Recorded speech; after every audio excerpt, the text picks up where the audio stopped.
Ta'ala, kami persilakan untuk menempati tempat yang sudah disiapkan oleh panitia.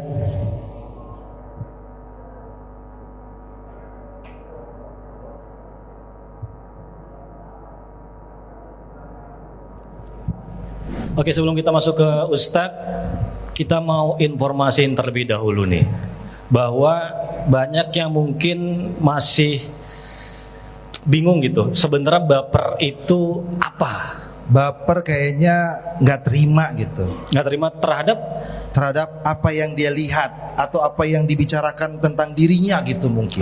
kalau dari KBBI ada KBBI sempet nyari ya? Sempet dong. Oke. Baper itu adalah rentan yang emosionalnya tuh yang rentan banget.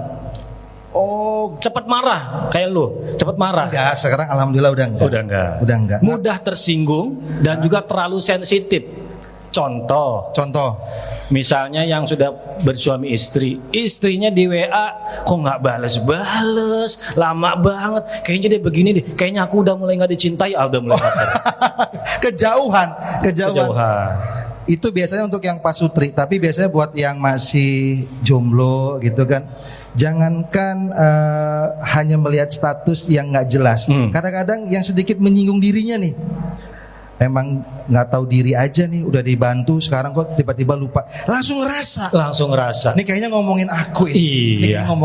Itu paling wajar sekali. Terutama Ahwat biasanya, kok kayaknya dia nggak suka sama aku deh. Gitu. langsung dibahas rapat keluarga biasanya.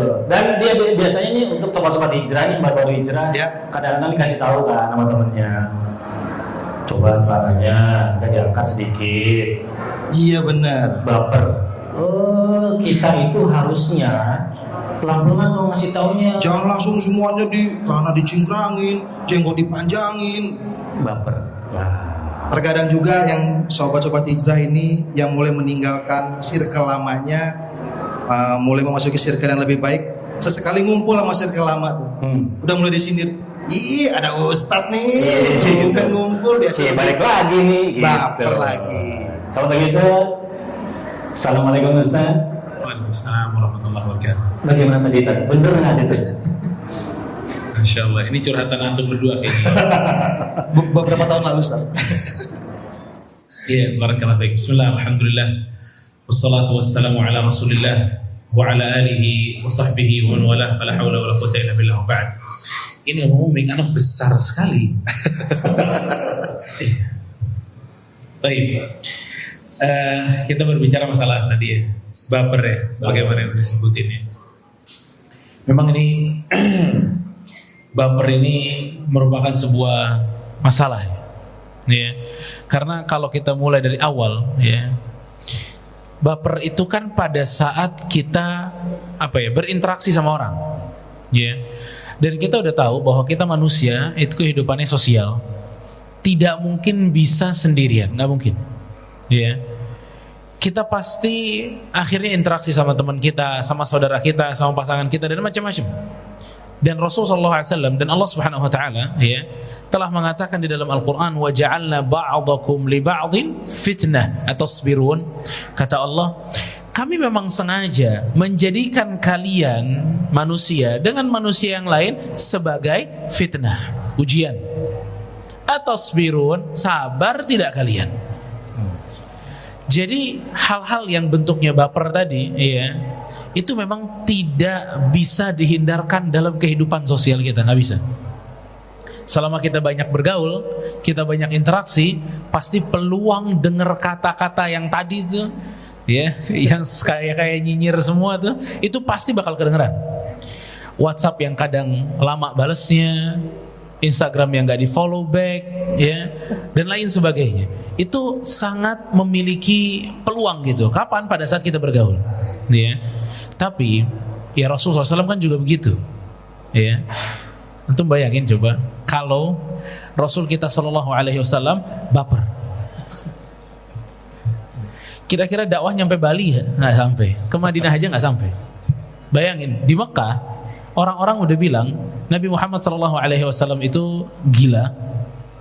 Dia adalah seorang yang kena sihir, atau tukang sihir, atau seorang penyair. Bayangin. Ini kalau baper, bubar dakwahnya. ya, maka kita bisa melihat ya bagaimana si perasaan baper ini bukanlah yang dimiliki oleh Nabi Shallallahu Alaihi Wasallam. Nabi kita Shallallahu Alaihi Wasallam dalam sebuah hadis mengatakan, al-mu'min alladhi yukhalitun nas wa yasbir ala adahum afdal min al-mu'min alladhi la yukhalitun nas. Kata Rasul sallallahu alaihi wasallam, seorang mukmin yang bergaul dan sabar dengan gangguan orang-orang yang ada di sekitarnya. Ini poin. Itu lebih baik dibanding seorang mukmin yang tidak bergaul dan tidak sabar. Jadi keadaan baper di sana dan di sini, kalimat-kalimat yang gak enak, interaksi yang kurang baik antara orang kepada kita, lalu kita sabar, itu adalah poin yang luar biasa dari Nabi Sallallahu Alaihi Wasallam. Ya, jadi bukan berarti pada saat kita memilih gue daripada dengar macam-macam, mendingan tidak bergaul. Anda nggak terbaik. Yang terbaik itu Anda masuk kepada masyarakat, Anda bergaul, Anda dengar orang ngomong macam-macam, tapi kontrol perasaan, sabar dengan apa yang mereka katakan. Dan hal yang kedua ya, masalah baper nih, kalau tadi dicontohin kayak WhatsApp nggak dibales, kalimat-kalimat yang kadang ada di status orang kita ngerasa buat kita dinasehatin sedikit ngambek, ya. Ini hal-hal seperti ini, ya. Atau kadang juga orang kalau dikata-katain terus sakit hati dibilang baper. Benar. Iya kan? Padahal dikatain loh itu. Terus orang dikatain nggak boleh marah gitu. Sedangkan dikatain itu adalah amal yang buruk juga gitu loh, perbuatan yang buruk juga. Pada saat perbuatan buruk itu menghasilkan reaksi kita yang nggak suka, ya normal. Iya dong. Sekarang antum dikatain misalnya, antum paling nggak suka dikatain apa, Mas? Jangan deh, nggak enak kan, nggak apa-apa. Dikatain ganteng, dikatain ganteng, Anda nggak terima. Fitnah itu Mas. Ya, kita dikatain marah, normal. Maksudnya di sini, baper itu nggak kemudian semuanya negatif juga, enggak lah. Masa jadi orang yang kadang marah itu negatif? Tidak, ada marah-marah yang positif. Ada tuh. Ya tentu ada. Sekarang kalau ada Allah dan Rasulnya dihina, terus kita nggak marah, aneh lah kalau kita nggak marah. Orang, mohon maaf ya, orang stand up comedy ngomonginnya agama, ngejelekin agama, terus kita nggak marah, kita cuek, kita diemin. Pada saat kita marah kita dibilang baper. Lu yang lebay, bukan kita yang baper. Kan mereka yang salah. Jadi maksud saya di sini adalah bukan semua baper itu akhirnya negatif, enggak. Ada hal-hal yang kalau kita sensitif dengar itu kita marah, normal. Hak agama dihina, Rasul kita dihina, keluarga kita dihina, kehormatan kita dihina. Ya tentulah pasti ada timbul kemarahan, timbul ketidaksukaan akan hal tersebut, itu normal sekali. Dia, makanya dari sini kita tahu ada orang yang dia mau ngatain orang tapi mau bebas. Dia mau komentar tapi mau bebas. Alasannya apa? Lu jangan baperan dong. Dikatain gitu aja marah. Ya lihat ini dikatain apa? Kalau parah normal orang marah gitu loh. Ya. Tapi disinilah Nabi Muhammad SAW itu paling tahu kapan mesti fokus, ada reaksi, kapan mesti cuek. Itu hal yang mesti kita ketahui. Ya. Nah, makanya di sini ada baper versi negatif, ada baper versi positif. Dan dua berarti. Dua. Nggak bisa kita getok sama semua gitu loh. Nanti kalau kita dikatain orang, kita harus nggak marah. Normal marah, kita tegur dia gitu loh. Jangan takut gara-gara mau dibilang baper kemudian akhirnya kita diem aja atas kesalahan orang, enggak. Karena baper tadi dua. Ada yang positif, ada yang negatif. Nah, kita mau ngomongin yang mana nih? Nah, ini Tat. Kalau misalnya marah ketika keluarga kita dihina, kehormatan kita dihina, ada nggak batas marahnya kita tuh bolehnya segimana gitu? Ya ada, tentunya ada. Dia marah itu boleh asal kita tidak melebihkan balas kita kepada orang tersebut. Saya berikan contoh, misalnya, di dalam Islam Allah SWT mengatakan, wa idza aqabtum fa'uqibu bimithli ma uqibtum bih. Jika kalian dilukai atau kalian kena satu, misal kita dicubit, kita dicubit, boleh nggak kita balas cubit itu? Boleh dalam Islam, boleh hukum. Yang afdol apa? Memaafkan. Tapi boleh nggak? Boleh. Tapi kekuatan cubitannya nggak boleh lebih keras daripada orang tersebut. Pada saat lebih keras daripada orang tersebut, kita zalim. Sama, misal kita dicengin sama orang, katain sama orang, ngatainnya cuma satu, ya, kita balas kebun binatang keluar semua. Berarti ini marah yang berlebihan, nggak tepat, ya, nggak tepat. Jadi kita boleh marah sebatas apa yang dia lakukan, sebatas apa yang dia lakukan. Pada saat kita lebih reaksi daripada apa yang dia lakukan, maka ini keluar batas dari kemarahan tersebut. Ya, gitu. Tadi Ustadz menanyakan, katanya baper itu ada negatif, ada positif. Kita mau bahas yang mana dulu nih? Kita akan lempar ke audiens langsung. Mau yang positif apa mau negatif dulu? Banyak yang suka negatif, Tat. Kalau positif takut, Tat. Soalnya biaya sekolah udah mulai beda positifnya beda. Beda positifnya. Beda. Iya, baper negatif yang tadi antum contohin itu sebenarnya itu. Iya. Apa yang antum contohkan itu semua rata-rata ya baper negatif lah ya. Jadi maksud saya di sini adalah kalau kita membahas tentang baper tadi yang konotasinya negatif, dan itu yang paling banyak terjadi pada saat ada seseorang mengatakan sesuatu kita tersinggung, pada saat ada seseorang nulis status sesuatu kita tersinggung, maka yang perlu kita introspeksi pertama itu adalah hati kita sendiri. Ya, hati kita butuh sekali diintrospeksi. Kenapa begitu? Karena biasanya orang baperan begitu ngerasa bahwa dia terus yang disinggung sama orang-orang, itu biasanya ada penyakit hati. Penyakit hati. Iya, biasanya ada penyakit hatinya itu. Bisa jadi penyakit hatinya namanya su'udzan. Ya, berburuk sangka kepada orang lain. Padahal kita semuanya sepakat bahwa su'udzan itu bukanlah sebuah akhlak yang baik, bukan sebuah karakter yang baik. Ya.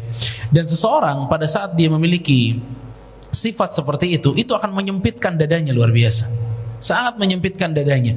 Dia nggak akan sanggup bertahan, ya, dalam keadaan dia memiliki sifat baper. Makanya di awal tadi saya bilang, Nabi SAW itu bukan orang yang baperan sama sekali.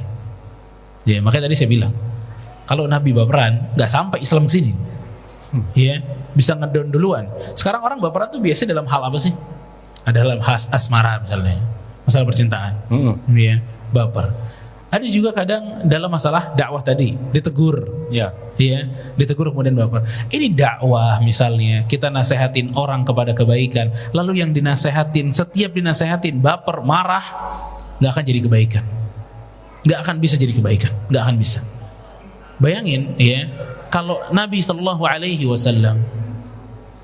menegur seseorang kemudian orang itu marah, kapan Islam itu akan berjalan dengan cara seperti ini? Negur sahabat, kemudian sahabat bilang, malas ditegur Nabi, gue keluar dari Islam. Kan nggak gitu loh. Karakternya para sahabat nggak gitu. Ya. Makanya si baper ini biasanya timbul dari penyakit hati.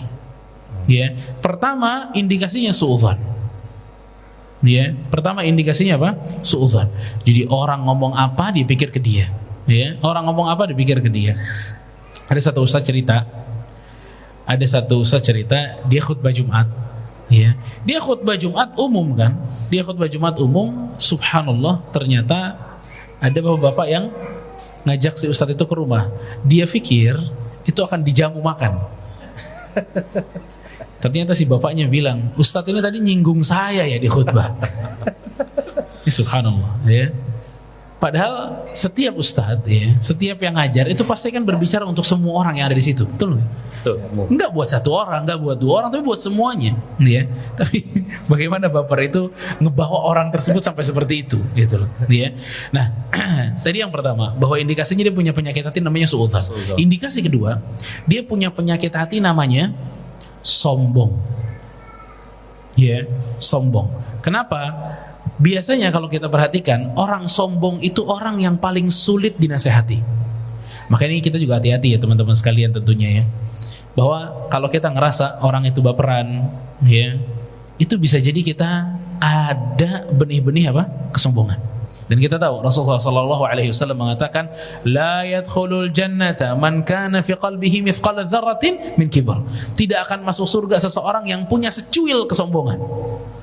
Sedikit kesombongan aja nggak bisa menjadikan orang masuk surga. Nah, pada saat kita ada orang yang nulis status atau tadi deh WhatsApp dibalasnya lama, kenapa kita marah? Karena kita ngerasa gue nggak pantas diginiin. Benar. Kita ngerasa kita kayak ada di sini gitu loh, tinggi banget nih gue nih. Gue nggak pantas digini-giniin. Ya, ada misalnya orang salam ya sama kita cuek gitu ya. Kita nggak balas salamnya karena kita sibuk sama handphone apa segala macam. Terus dia marah. Kenapa bisa dia marah? Itu ada indikasi apa? Kesombongan. Gue nggak pantas diginiin. Salam gue tuh mesti dijawab. WhatsApp gue nih kalau WhatsApp mesti dibalas. Kalau gue telepon mesti diangkat. Ini bahaya. Itu ada indikasi apa? Kesombongan. Ya. Orang indikasi kesombongan. Makanya tadi kan nyinggung sifat marah juga di awal. Sifat marah itu dorongan terbesarnya sombong. Jadi kalau orang temperamental, coba perbaiki kesombongannya. Terturun nanti. Misal contohnya, ya kita di restoran misalnya. Di restoran datangnya lama.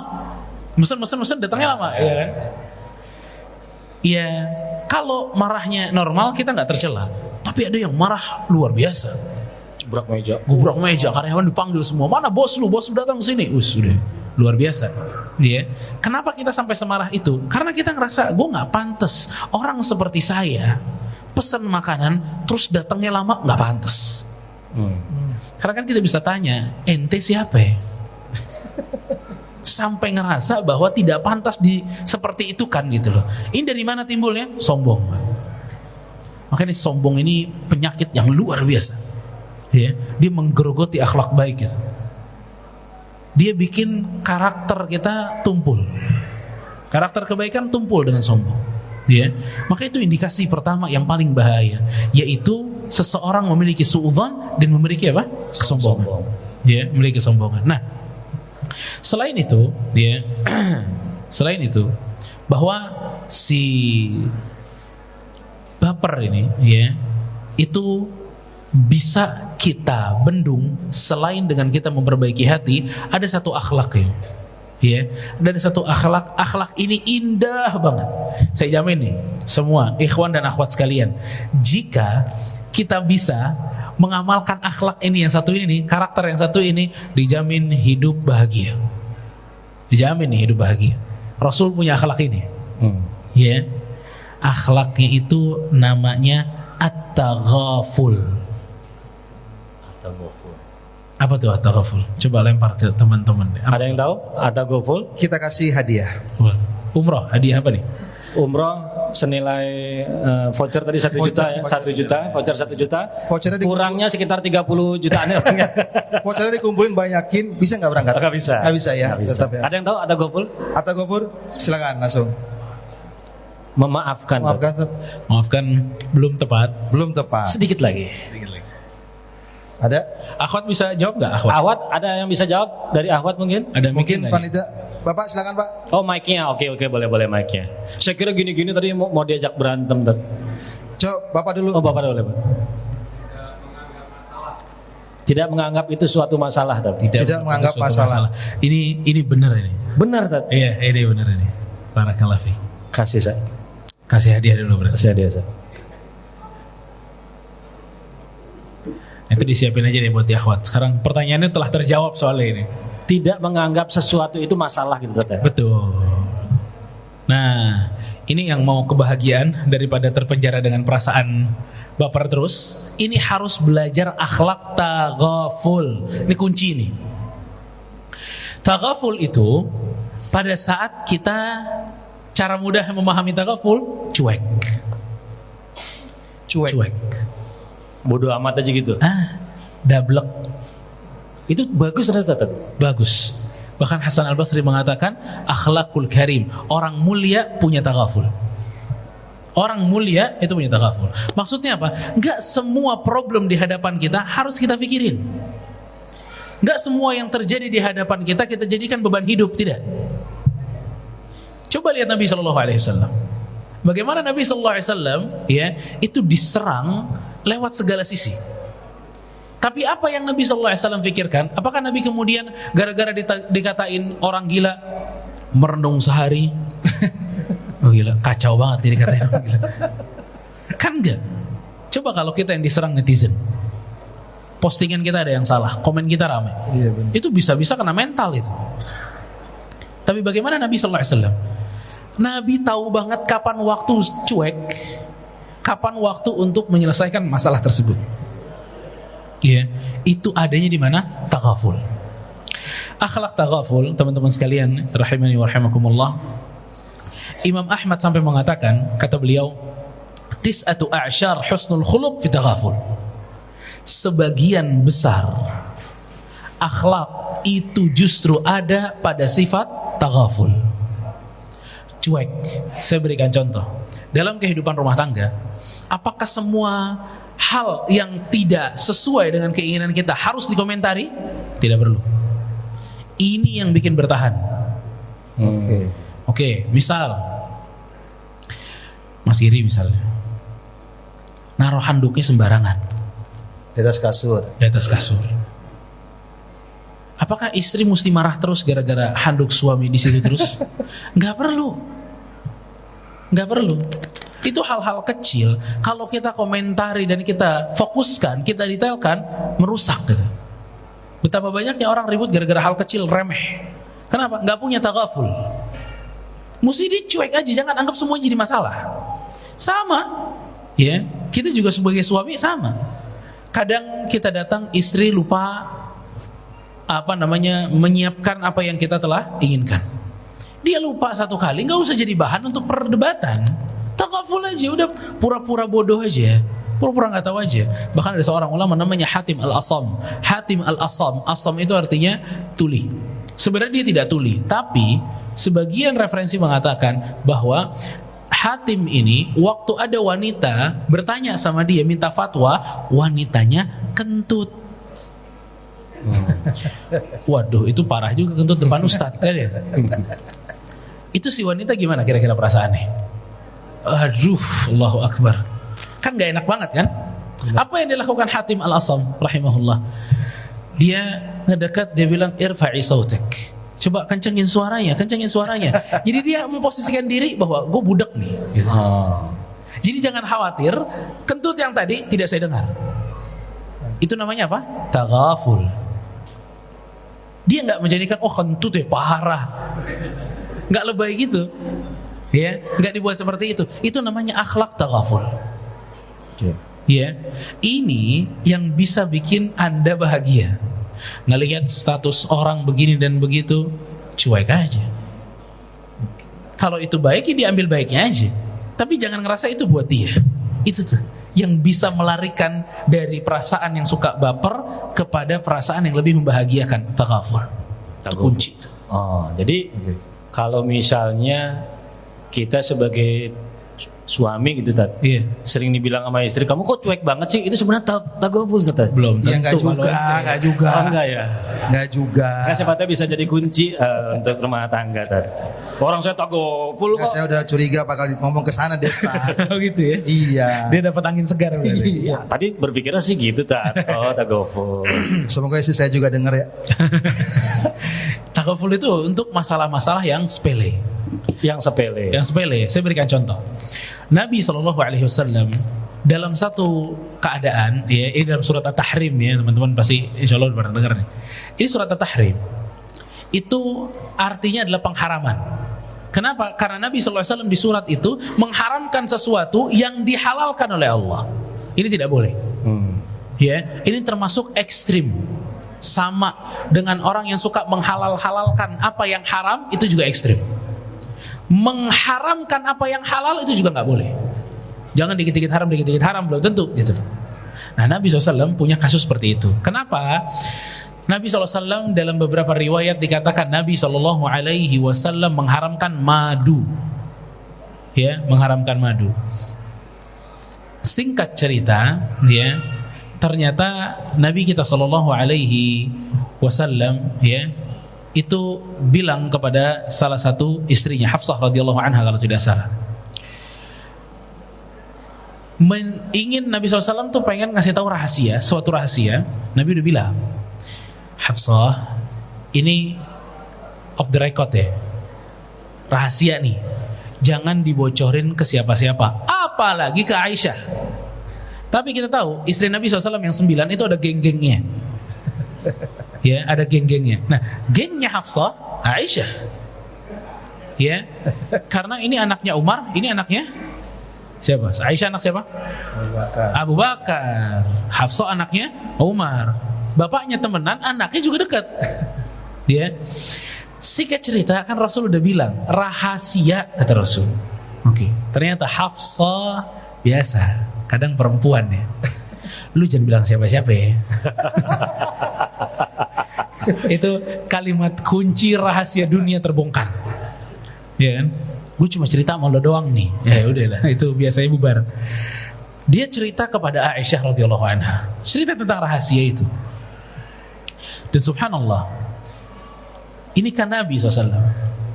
Pada saat Hafsah membocorkan rahasia Rasul SAW, siapa yang bakalin bocorin ke Rasul SAW bahwa Hafsah melakukannya? Allah Subhanahu Wa Taala. Kan suaminya Nabi ini. Ya. Dibocori oleh Allah Subhanahu Wa Taala bahwa Hafsah melakukan ini beberapa kasus. Ya, banyak kasusnya. Hingga akhirnya Nabi SAW, Allah Subhanahu Wa Taala berfirman pada surat At-Tahrim ayat ketiga, kata Allah, wa idh asarra an-nabiyyu ila ba'di azwaji haditha, saat Nabi memberikan rahasia kepada sebagian istrinya, falamma nabba'at bihi wa adharahu Allahu alaihi arrafa ba'dahu wa a'rada 'an ba'd. Kata Allah Subhanahu Wa Taala, pada saat istri tersebut membocorkan rahasia Nabi sallallahu alaihi wasallam, Allah beberkan apa saja kesalahan Hafsah. Nabi SAW datang kepada Hafsah. Kata Nabi SAW, Allah lah yang memberikan saya kabar bahwa kamu telah membocorkan rahasia. Wajhu syahidnya, Allah kasih 8 kasus misalnya. Tapi yang Nabi SAW klarifikasi dan hukum Hafsah dengannya cuma 1 kasus. Kemana 7 kasus yang lain? A'rada an ba'd. Rasul SAW cuekin kasus-kasus itu. Ini namanya apa? Taghaful. Tidak semua masalah, tidak semua aib menjadi sebuah masalah. Tidak. Itulah yang Rasul SAW lakukan. Ini surat At-Tahrim ayat ketiga. Ini adalah dalil dasar dari sifat taghaful. Dan itu kunci kebahagiaan rumah tangga. Gak semua hal harus dikomentari. Gak semua hal harus kita pikirkan, tidak. Nah, ini akhlak yang disebut dengan akhlak taghaful. Nah ini nih ya, yang bisa mengeluarkan dari sempitnya dada kita ya, tentang baper. Orang ngomong apa kita tersinggung, orang status apa kita tersinggung. Belajar cuek, belajar taghaful, belajar pura-pura tidak tahu, belajar pura-pura tidak lihat. Ini mesti dipelajari ya, karena ini akhlaknya karim, akhlaknya orang-orang mulia ya. Ya itu tiga tips lah kurang lebih ya. Selain taghaful ada lagi, Tat? Apa akhlaknya? Akhlak yang harus kita miliki supaya kita tidak baperan. Kalau kita lihat ya, kembali kepada salah satu tips lainnya dari Rasul kita sallallahu alaihi wasallam. Bagaimana Allah Subhanahu wa taala menyebut tentang Rasul kita sallallahu alaihi wasallam pada surat Al-Hijr. Pada surat Al-Hijr ayat 97 dan 98. Nah ini manusiawinya Rasulullah SAW. Kata Allah, walaqad na'lamu annaka yadhiqu sadruka bima yaqulun. Kata Allah, kami tahu wahai Muhammad bahwa apa yang mereka katakan itu sangat menyempitkan dadamu. Oke, ini mau disebut baper nggak? Boleh, silahkan. Ya. Menyempitkan dadanya Rasulullah SAW. Lalu apa arahan Allah Subhanahu wa taala saat Rasul mendengar kalimat-kalimat yang menyempitkan dada? Surat Al-Hijr 98. Kata Allah, fasabbih bihamdi rabbika wa kun minas sajidin. Bertasbihlah kepada Allah dan jadilah orang-orang yang kerap sujud kepada Allah. Allah minta fokuslah kepada Allah. Itu ternyata jalan keluar kalau dada kita sempit dengar omongan orang. Yang mungkin omongan itu sebenarnya belum tentu buat kita. Kalau itu pun sudah tentu buat kita, kata Allah Subhanahu wa taala, banyak-banyak zikir. Banyak-banyak zikir. Kenapa banyak-banyak zikir? Ala bizikrillahi tatmainnul qulub. Karena dengan berzikir mengingat Allah, tenanglah hati kita. Salah satu zikir, teman-teman sekalian, datang ke pengajian. Itu zikir di antara zikir paling afdal. Maka banyak orang selesai masalahnya karena datang ke pengajian. Dia dapat solusi, dia dapat ketenangan, dia mendengar kalam ilahi, dia dengar hadis Rasul sallallahu alaihi wasallam. Maka hal ini yang Allah Subhanahu wa taala inginkan kepada Nabi Muhammad sallallahu alaihi wasallam. Juga surat Al-A'raf ayat 199. Pada surat Al-A'raf ayat 199, Allah Subhanahu wa taala juga mengatakan kepada Nabi sallallahu alaihi wasallam agar kita tidak banyak baperan. Kata Allah, "Khudzil 'afwa wa'mur bil 'urfi wa a'rid 'anil jahilin." Kata Allah, maafkanlah, perintahkan yang baik, dan berpalinglah dari orang-orang bodoh. Berpalinglah dari orang-orang bodoh. Ini 3 hal yang Allah Subhanahu wa taala inginkan ada pada diri Nabi sallallahu alaihi wasallam. Untuk apa? Untuk memecah fokus. Jangan fokus dengan perkataan orang itu yang lagi nyinyir kita, jangan fokus dengan orang yang memang tidak senang dengan kita, tapi fokuslah dengan hal-hal yang baik. Wa a'rid 'anil jahilin. Cuekin, kata Allah, orang-orang yang jahil. Ini poin banget sebenarnya, teman-teman. Ya, sebenarnya kalau kita lihat Al-Qur'an nih, jalur nih, itu semuanya menenangkan hati. Dalam kehidupan. Kenapa? Kata Allah, jangan sampai kita disibukin sama orang-orang jahil, sama status-status orang-orang jahil. Kalau ada di WhatsApp kita, itu orang kalau nulis status semuanya bikin elus dada. Hide aja. Dihilangin aja statusnya. Wa arid anil jahilin, gak perlu kita baca. Muncul statusnya bikin kesel lagi, unfollow. Grup nih grup bikin saya panas terus, Ustaz. Ya left. Toxic berarti grup kata. Kenapa nyari penyakit? Kan Allah bilang wa arid 'anil jahilin. Kamu cuek aja sama orang-orang jahil. Bayangin kalau Rasulullah SAW fokus kepada orang-orang jahil. Yang ngehina ditanggepin terus, yang nyinyir ditanggepin terus. Kapan mau beres nih dakwah? Masih banyak hal-hal yang bermanfaat di depan yang harus kita pikirkan. Makanya nih kepala kita itu ada batasnya. Kalau kita banyakin mikirin sesuatu yang tidak baik, yang tidak manfaat buat kita, maka akan terpenuhi dengan hal-hal yang tidak bermanfaat buat kita. Kalau kita lupa mikirin yang manfaat, hal yang tidak bermanfaat masuk. Ada orang ya, ini memang subhanallah manusia ya. Dia nanya ke istrinya, istrinya nanya kepada suaminya, Mas, kata dia, Mas, kalau Mas dapat uang 3M, Mas, ini bininya ini, Mas buat apa? Kata dia. Si Masnya, suami bilang, aku langsung beli rumah lah. Aku beli rumah, kalau masih disisa aku beli mobil. Kata istri, jangan Mas. Di keluarga aku tuh gak gitu ngelihat duit. Mesti dikembangin Mas. Kita mesti masuk ke sana, masuk ke sini, biar berkembang usaha kita Mas. Kata Mas, enggak lah, kita butuh rumah, kita rumah dulu. Subhanallah. Ngapain debat tentang sesuatu yang tidak bermanfaat? Nggak ada padahal itu. Kalau masih hayal udah berantem. Iya. 1 juta aja masih agak kurang di saldo ya. Udah 3 miliar. Jadi ada ingat cerita dia tuh. Itu aneh banget tuh cerita, subhanallah. Ini beneran terjadi gitu loh. Ngapain? Itu marahnya marah beneran akhirnya gara-gara beda konsep katanya. Berantem beneran deh. Berantem beneran. Ini Allahu Akbar. Sampai sekarang Ustaz. Waduh, insya Allah sekarang udah nggak ada 3M-nya. Ya ntar belum ada 3M udah cerai duluan nanti. Alhamdulillah. Enggak, maksudnya subhanallah, orang-orang tuh bisa dia fokus dengan ucapan-ucapan yang tidak penting gitu. Iya. Akhirnya dia lupa gimana caranya dapat 3M. Iya benar Ustaz. Iya kan? Iya. Dia fokus kepada hal-hal yang belum terjadi. Udah, ini ada di depan kita apa, yang bermanfaat apa, itu yang dikejar gitu. Ya, makanya di sini Allah Subhanahu wa taala dalam surat Al-A'raf 199 itu sudah membuat karakter, membuat prinsip yang indah. Wa a'rid 'anil jahilin. Jangan banyak mikirin orang-orang yang enggak penting. Jangan mikirin status mereka, jangan mikirin omongan mereka. Makanya subhanallah Nabi kita sallallahu alaihi wasallam, ya, kita bisa melihat bagaimana cara dakwahnya Nabi sallallahu alaihi wasallam. Di mana kita tahu teman-teman sekalian, Nabi sallallahu alaihi wasallam waktu berdakwah ke Taif, di situ Nabi kita Muhammad sallallahu alaihi wasallam dihina. Memang ini hinaan, kita nggak bisa bilang ini ringan, tidak. Bahkan Nabi pernah ditanya oleh Aisyah, kata Aisyah radhiyallahu anha, "Ya Rasulullah, hari apa yang paling berat dalam cerita dakwahmu?" Apa kata Rasulullah sallallahu alaihi wasallam? "Aku telah mendapatkan berbagai macam ujian," kata Rasulullah SAW. "Tapi yang paling berat waktu saya pergi ke Taif. Di Taif itu saya dihina oleh para pemuka kaum Taif. Itu hinaan itu lebih tajam dirasa oleh Nabi SAW daripada tombaknya Wahsy yang menusuk Hamzah.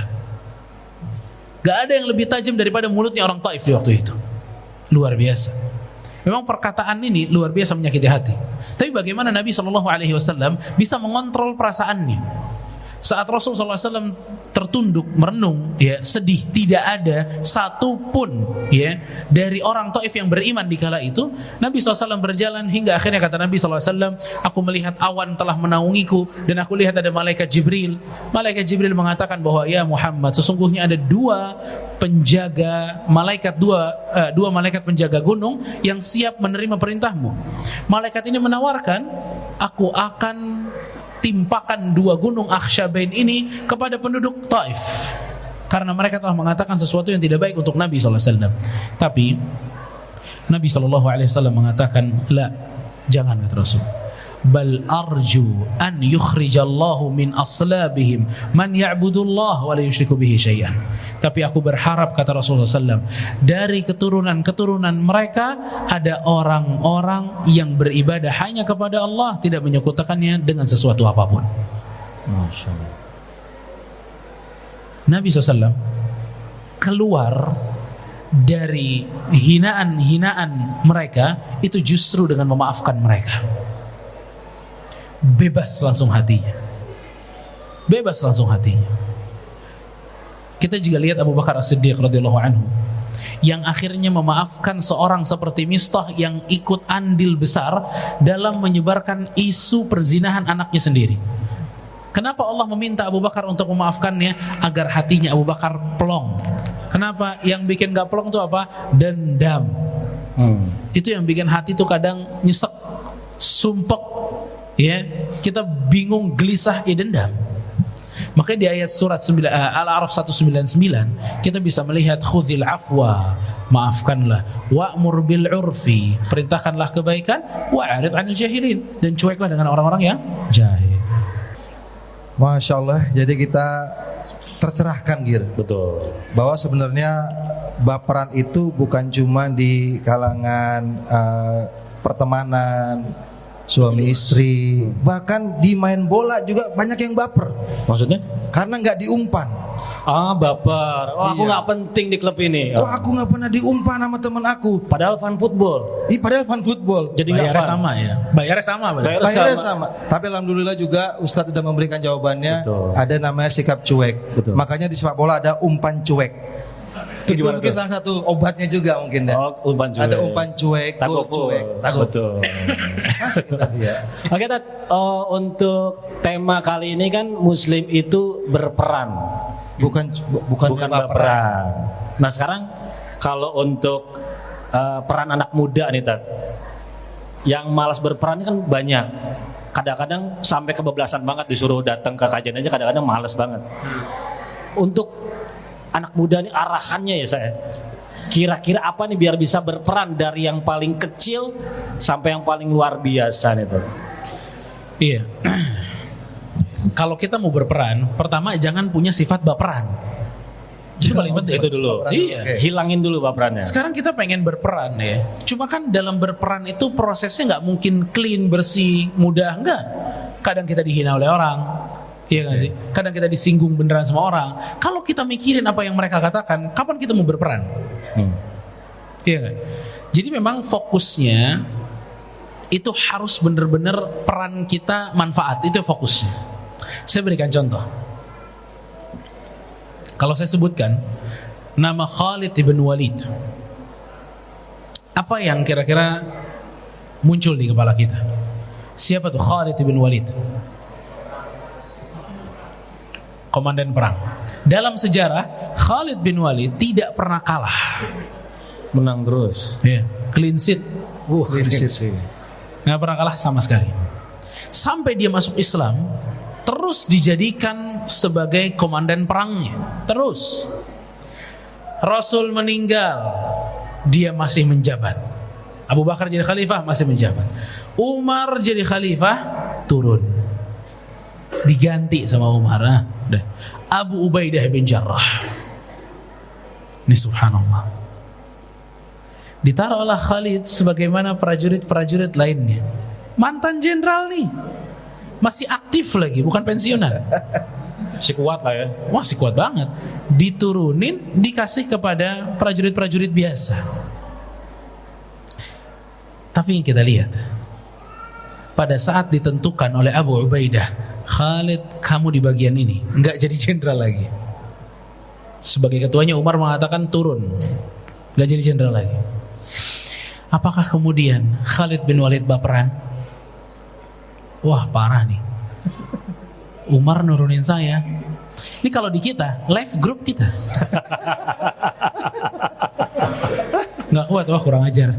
Gue udah nggak jadi admin lagi, live group aja. Ya. Ini Khalid bin Walid radhiyallahu anhu bukan baperan mindsetnya, berperan mindsetnya. Khalid bin Walid mengatakan, saya mau diletakkan di mana, saya siap. Tuh dia. Coba bayangin, kalau dia punya perasaan baperan, kemana dia akan berlabuh? Keluar. Nggak mau lagi ikut jadi tentara-tentara kaum muslimin. Inilah yang juga masuk kepada sabda Rasulullah sallallahu alaihi wasallam. Saat Rasul sallallahu alaihi wasallam bersabda, "Tuba li'abdin akhadha bi'inani farasih fi sabilillah." Berbahagialah untuk seorang hamba yang mengambil salah satu tali kekang kudanya. Asy'atha ra'suhu mughabbaratin qadamah, yang sudah dekil dan banyak debu kakinya. In kana fil hirasati kana fil hirasa. Kalau dia ditempatkan sebagai satpam, maka dia jadi satpam. Wa in kana fi saqa kana fi saqa. Kalau dia ditempatkan sebagai OB, jadi OB. Lihat, apa kata Rasul? Tuba, bahagialah. In syafa'a lam yushafa' wa in ista'dzana lam yu'dzan lah. Saking rendahnya jobnya, kalau dia minta, masukin dong ini teman saya, nggak digubris sama pemimpinnya karena nggak dikenal. Kalau dia minta izin, tidak diizinkan karena tidak dikenal. Apa maksud hadis ini? Maksud hadis ini adalah berperan dimanapun Anda dimanfaatkan oleh agama ini. Berperanlah sebagai sebagai anak muda dimanapun Anda mesti berperan yang positif. Ya, bayangin kalau kita bisa memiliki jiwa mindset seperti Khalid bin Walid radhiyallahu anhu yang lebih memilih berperan daripada baperan, alangkah indahnya kehidupan. Alangkah indahnya kehidupan.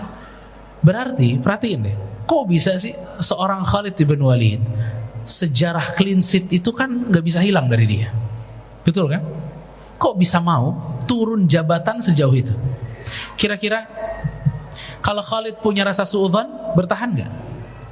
Tidak akan bertahan. Dia nggak punya rasa suudzon kepada Umar pada saat Umar menurunkan dia, nggak. Dia mungkin memiliki rasanya husnudzon. Umar ini lebih tahu siapa yang paling bermanfaat.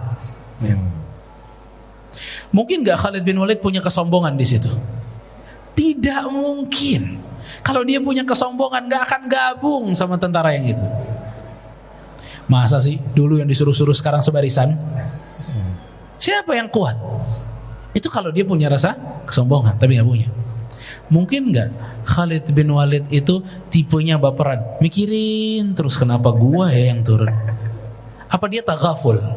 Alah, cuek aja diturunin, yang penting berperan di sini. Lihat bagaimana 3 aspek tadi itu menyembuhkan hati seseorang yang suka baperan. Tidak ada suudzon, tidak ada kesombongan, dan taghaful tadi, cuek. Bayangin kalau Khalid nggak cuek, ya kan mungkin banget ada netizen di situ. Parah lu kan dulu clean sheet, Masa sekarang di sini? Nggak inget jasa-jasanya nih. Subhanallah. Tapi bagaimana dia cuek dengan hal-hal tersebut, menjadikan dia berperan wafat dalam keadaan yang begitu indah. Radhiyallahu anhu. Jadi contoh lah buat kita semua. Intinya itu yang penting kita paham bahwa kita tuh punya manfaat gitu ya Tat ya. Betul. Oh, itu Karena banyak kalau kita lihat umumnya tuh pengen berperan tapi harus punya kedudukan. Ya kalau di sini mah semua orang juga bisa. Saya itu bisanya di sini gitu kan, bisa gitu Tat ya. Gimana kita mau merubah sedangkan kita aja bukan siapa-siapa. Kebanyakan begitu. Betul. Tapi alhamdulillah sekarang udah dicerahkan. Sudah dicerahkan. Jadi bisa berperan dimanapun posisi kita berarti Ustaz ya. Realistis saja. Di mana? Sesuai kemampuan juga Sesuai ya. kemampuan. Di mana kita bisa berperan. Saya ambil contoh masalah dakwah misalnya. Ya mungkin di antara teman-teman yang bantuin dakwah, mungkin teman-teman di sini juga tertarik bantuin dakwah. Akhirnya kita nggak bisa ngelihat bahwa Anda itu adalah sebuah CEO dari suatu perusahaan. Kalau waktunya Anda angkatin air dari depan ke sini, Anda mesti angkatin air. Harus angkatin. Iya, berperan. Sebagaimana Khalid bin Walid radhiyallahu anhu, Anda mesti bawa mic, ya Anda mesti bawa mic. Iya, yang penting kita bisa berperan yang manfaat, itu yang paling butuh untuk kita pikirkan terus. Di mana sekarang manfaat kita? Ya, sekarang teman-teman ya kebanyakan juga anak muda di sini, alhamdulillah. Ya di mana? Sekarang peran Anda untuk agama sendiri itu apa? Peran Anda untuk memberikan manfaat kepada orang tua apa? Peran Anda dalam memberikan manfaat kepada masyarakat apa? Itu butuh dipikirin. Butuh difikirkan, butuh nurunin ego, butuh untuk tidak suudzon lagi, butuh untuk memiliki niat yang kuat dan jangan berperan. Kalau masih punya hal-hal itu nggak bisa berperan, sulit sekali. Masya Allah, luar biasa ya. Oke, sekarang kita akan Buka sesi pertanyaan. betul. Tapi untuk kali ini jangan dicuekin ya. Jadi silakan bertanya. Jangan dikeluarkan sifat cueknya. jangan, boleh jangan. Nanti kita akan kasih hadiah juga. Yang ahwat juga Yang awat juga boleh. kita sudah siapkan hadiah untuk penanya. Ada. Kita mau kemana dulu? Ahwat dulu kali ya. Ada ahwat yang mau tanya, silakan. Boleh langsung, boleh. Mau pakai kertas atau langsung? Oh, mau pakai live boleh. Ada yang live, ada yang kertas Ada yang ya. live. Silakan penanya pertama boleh. Assalamualaikum. Assalamualaikum warahmatullahi wabarakatuh. Waalaikumsalam. Terima kasih untuk kesempatannya Ustadz. Saya Siva dari Denpasar, dari Monang Maning. Ustadz mohon izin bertanya, saya ada 2 hal yang ingin ditanyakan. Yang pertama, bolehkah minta tips untuk para muslimah agar tetap bisa berperan tanpa meninggalkan tanggung jawab dan kewajiban sebagai madrasatul ula di rumah. Yang kedua, tadi tentang tagoful ya. Adakah parameter dasar atau patokan agar kita berlatih untuk menjadi pribadi yang mempunyai sifat tagoful? Terima kasih banyak Ustaz. Iya. Baik. Jazakallah khair untuk pertanyaannya. Iya. Bagaimana caranya kita bisa berperan sebagai wanita walaupun kita harus di rumah? Pertama, yang perlu diketahui adalah peran terbaik wanita adalah mengurus rumah. Itu peran terbaik. Pada saat Anda punya peran ini, Anda sudah jadi aktor utamanya. Anda sudah jadi yang paling terbaiknya. Kalau Anda sudah di sini, Anda ingin menambah peran, baru bisa Anda tambah peran. Tapi kalau yang di sini saja sudah terlalu sibuk menghabiskan waktu-waktu kita, maka Anda tetap menjadi seorang ibu, ngajarin anaknya, ya, itu sudah menjadi peran yang paling luar biasa. Ya, itu sudah peran yang sangat luar biasa. Dan justru peran seperti itulah yang kita inginkan dari para muslimah. Peran menjadi seorang ibu yang betul-betul bisa jadi sekolah bagi anak-anak, bisa menjadi tempat pulangnya bagi para suaminya. Karena itu peran yang memang Allah Subhanahu wa ta'ala berikan kepada seorang perempuan. Dan kalau kita ingin menambah peran itu untuk bisa berguna lagi buat dakwah, ya, maka carilah hal-hal yang mungkin minor, ya, yang bisa kita berikan untuk dakwah. Misal di medsos misalnya. Karena mungkin ibu-ibu susah untuk datang ke masjid, mesti ngurus anak, coba nonton video-video di YouTube, buat ringkasannya, diupload ringkasannya, ya. Atau sekedar membantu share kembali video-video yang bermanfaat, itu sudah merupakan peran kecil yang mesti dimulai. Ya, intinya ada langkah-langkah ingin memulai peran-peran yang seperti itu. Namun ibu rumah tangga itu peran terbesar. Itu pertanyaan pertama. Untuk pertanyaan kedua, bagaimana atau batasan apa? Iya, batasan kalau nggak salah. Untuk parameter dasar dari akhlak dari taghaful itu ya? Dari taghaful, iya tadi. Taghaful itu pada saat kita tidak banyak memikirkan masalah-masalah kecil, masalah-masalah yang remeh. Ya, kita lihat aja. Kalau suami kita melakukan sebuah pelanggaran yang bentuknya kemaksiatan, maka kita nggak boleh taghaful. Ya, kita nggak boleh taghaful. Tapi kalau suami kita melakukan kesalahan-kesalahan minor-minor tadi, maka taghaful aja. Kadang suaminya bilang, nanti saya beliin hadiah ya, kata suaminya. Ternyata udah seminggu suaminya lupa. Jangan baper. Ini mah nggak pernah ingat sama saya ini. Ya. Dia selalu melupakan saya. Ya, jangan baper, taghaful, udah cuek udah. Dia lagi sibuk dengan kerjaannya atau dia lagi sibuk ngurusin sesuatu, ya, cuek sudah. Hal-hal seperti itulah yang kita mulai. Ya, kalau nggak seperti itu betapa seringnya perdebatan akan terjadi. Coba perhatikan, banyak di rumah tangga itu karena kehilangan akhlak taghaful. Nabi ini punya akhlak taghaful, tapi gara-gara kehilangan akhlak taghaful akhirnya ribut terus. Hal-hal remeh aja ribut. Ya, tadi masalah-masalah nggak diangkat teleponnya ribut. Suaminya main futsal ribut. Ya, fala haula wala quwata illa billah. Ya, tapi kalau ngingetin boleh nggak, Tat? Ngingetin kayak misalnya tadi, kamu janji, ayah katanya mau ngasih hadiah, kok udah seminggu nggak ada, itu boleh. Lihat sikon. Oh, lihat sikon suami juga. Suaminya lagi pusing. Nanti suaminya yang taghaful. Kebalik. Menyambung ini Ustaz dengan pertanyaan yang barusan, tapi ini lebih mendalam nih. Bismillah, assalamualaikum Ustaz. Ustaz, suami saya susah bangun malam dan selalu tidur setelah subuh, dan itu membuat saya bad mood kalau pagi. Ditambah lagi, pernah ketika dinasehati jawabannya tidak menyenangkan hati. Daripada saya dosa dan bete setiap hari, sekarang saya cuekin aja dia Ustadz. Yang penting dia jalankan yang wajib-wajib. Apakah sikap cuek saya ini salah Ustadz? Saya jawab aja Ustadz. Jangan ya. Istri lu jangan sampai. Ini tulisannya istri lu bukan? Iya, istri lu nih. Mohon nasihatnya dan doakan kami bisa istiqomah di atas sunnah. Barakallahu fiik Ustaz. Jadi istri siapa? Ada yang merasa lihat sih kayaknya bukan tulisan istri saya, enggak tahu istri tulisannya begini enggak? Coba sini. Ada yang ngerasain ini tulisan istrinya? Saya kasih hadiah. Oh enggak ya. Ini bagaimana nih Tat? Taghaful aja dia. Taghaful aja. Ceritain. Ya, ala kulli hal. Pada saat suaminya tidak menjalankan yang sunnah, sudah diberitahu untuk bisa bangun malam, kemudian tidak bangun malam, jangan itu dijadikan suatu hal yang bahan kritikan. Bagusnya taghaful, karena itu sunnah. Ya, taghaful aja. Nanti ada waktu lagi kita bisa masukin nasihat itu, masukin lagi. Ya, tapi pada saat dia tidak sholat malam, ya udah taghaful sudah.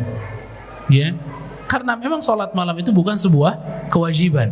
Pada saat dia melakukan yang wajib-wajib, nah itu pantas untuk disyukuri. Tapi pada saat yang wajibnya kendor, itu nggak boleh taghaful. Kalau yang wajib kendor nggak boleh. Justru adanya istri buat mengingatkan. Sama suami begitu, yang wajib-wajib untuk istri ditinggalkan, dia nggak boleh taghaful, nggak boleh cuek. Wajib sekali untuk dikasih tahu, apalagi suami kepada istri, wajib sekali. Ya, maka pada saat keadaan seperti itu, ya, hal-hal sunnahnya tidak itu, ya nggak apa-apa, taghaful aja hal-hal yang sunnah, ya. Tapi jangan selama-lamanya. Tetap Kalau dimasukin berarti Ustaz ya. Kalau ada momentum untuk bisa ditingkatkan ibadahnya, ditingkatkan, dihibur, ditingkatkan, begitu. Kalau dengan mencontohkan akan lebih baik lagi kayak Tete. Si istrinya gitu. Iya. Iya tentu. Istrinya sholat malam, Betul. terus ketika doa dikerasin, ya Allah, jadi suaminya bangun gitu kan. Dicontohkan aja tapi nggak usah pakai nyindir. Bang, aku habis sholat malam loh. Abang kapan? Oh iya. Tambah itu lah. Ada lagi? Ini kalau kita ngomongin baperan Ustaz, ini dari pertanyaan dari Ahwat juga, ini sangat menjadi musuh terberat bagi Ahwat Ustaz. Oh. Karena Ahwat itu kan dia punya momen-momen hormonnya nggak stabil. Oh, biasanya pas dapat ya. Dapat apa nih? Dapat haid. Iya, datang Ya. bulan gitu, jangan ngomong masa dapat. Nah, pertanyaannya Ustaz, bagaimana agar ummahat kuat melawan bapernya yang sudah menjadi fitrahnya juga gitu, agar dia bisa berperan gitu. Ini di masa-masa sudah PMS ya. MS. Sudah sedikit lagi mau haid. Memang itu biasanya di senggol bacok ya. Oh, jangan dekat saya kamu gitu biasanya. Pergi. Mending lembur ya. Ya ala kulli hal, ya, yang perlu dilakukan oleh setiap para ummahat, ibu-ibu sekalian, para akhwat sekalian, itu kalau sudah lagi seperti itu taghaful. Cuek, suami lagi salah-salah dan kita lagi haid, ayo belajar cuek. Mesti belajar cuek, itu jalan keluar. Akhlak buruk nggak boleh dipertahankan, ya. Akhlak baik mesti dikembangkan. Kalau akhlak taghaful kita, kalau non PMS 80%, maka di PMS kita kurangin nggak apa-apa, tapi jangan tidak taghaful. Itu kunci itu. Kalau nggak, itu suami ngapain sedikit aja bisa salah gitu. Kadang-kadang cuma napas gitu aja. Kamu ngapain napasnya begitu? Gitu, Tat. Kenapa kamu capek yang ngadepin aku ya? Iya gitu, Tat. Tagoful ibu-ibu. Nah itu. Gak usah ditegasin. Soalnya aku ngalamin. Nah itulah akhlak taghaful, butuhnya di situ. Butuhnya di situ. Memang kuncinya di sana adalah taghaful. Selesai itu, lakukan apa yang Nabi SAW perintahkan, apa yang Allah Subhanahu Wa Taala perintahkan kepada Nabi SAW dalam surat Al-Hijr ayat 97 dan 98. Apa itu? Banyak berzikir. Banyak bersyukur. Karena orang haid itu kan tidak sholat, ya, tidak puasa. Tapi bukan berarti Anda tidak berzikir. Kalau udah nggak sholat, udah nggak puasa, zikir juga enggak, ya setan masuk lah. Setan masuk, ya. Dan itu lebih mudah menjadikan kita itu emosional, lebih mudah untuk menjadikan kita bisa mencari kesalahan-kesalahan pasangan kita, itu mudah sekali. Kadang anak-anak yang kena, ya, dimarahin terus-terusan, ya. Makanya perlunya taghaful dan banyak berzikir kepada Allah Subhanahu Wa Taala. Banyak berzikir. Itu dua hal. Tuh, Za. Jadi begitu ibu-ibu, mungkin level cueknya ketika belum PMS tinggi 80% kata Ustadz. Ketika PMS ya jadi 79 lah gitu ya. Sedikit banget itu. Ya jangan terlalu jauh, nanti iya. naikinnya lagi susah. Dan yang pasti zikirnya harus benar-benar dari hati. Kadang-kadang kan astagfirullah. Itu nggak boleh juga Tante. Lebih ke Itu nyindir lagi. zikir yang butuh dengan zikir. Zikir. Oh ini bagus nih. Zikir yang butuh dengan zikir. Jadi zikir itu memang benar-benar harus dari hati ya Tante. Istighfar yang butuh dengan istighfar.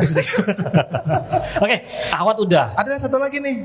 Ini udah pada nunggu ini. Satu lagi. Oh, satu lagi boleh. Ini kayaknya ke ibu, lebih ke orang tua soalnya. Oh. Ibu-ibu. Jadi Pak Ustadz, bagaimana mengarahkan anak untuk disiplin waktu, terutama masalah agama, karena anak itu cenderung ke HP katanya. Iya. HP-nya jual kali ya? Iya. HP dijual kayaknya bukan solusi juga. Ala kulli hal memang harus dibatasi masalah handphone ini. Sebagaimana perkataan orang-orang yang bijak, handphone itu diantara dua, dibatasi atau ditinggalkan. Kalau nggak bisa membatasi, berarti cara Anda cuma bisa ditinggalkan. Yeah. Jadi jangan milih yang ketiga, ya batasi atau ditinggalkan. Untuk melatih anak-anak bisa disiplin, ya anak-anak mesti dimotivasi, ya. Mesti dimotivasi, mesti disuruh lagi, diperintahkan lagi, agar dia bisa menjaga sholatnya. Apalagi mungkin anak nggak tahu deh, anaknya umur berapa itu. Kalau umur SMP, SMA itu waktunya sulit-sulitnya lah ya, sulit-sulitnya. Sebagaimana Mas Antum masih ingat SMP, SMA kan? Iya. Kayak gimana?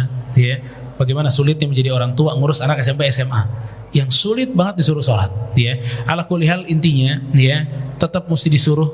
Ya, anak masalah sholat walaupun umur berapa juga disuruh kalau belum sholat tepat waktu. Yang kedua, sabar. Kita nggak tahu anak kita tuh bakal berefek doa-doa kita tuh kapan, kita nggak tahu. Ya, jadi sabar. Dan yang ketiga, banyak berdoa kepada Allah Subhanahu Wa Taala. Itu 3 hal. Sabar berarti ya. Sabar. Cuman kalau anak jangan dicuekin ya. Jangan dong. Nanti anaknya di mana dia bingung sendiri. Tat, ini mungkin masalah sabar sedikit. Tat.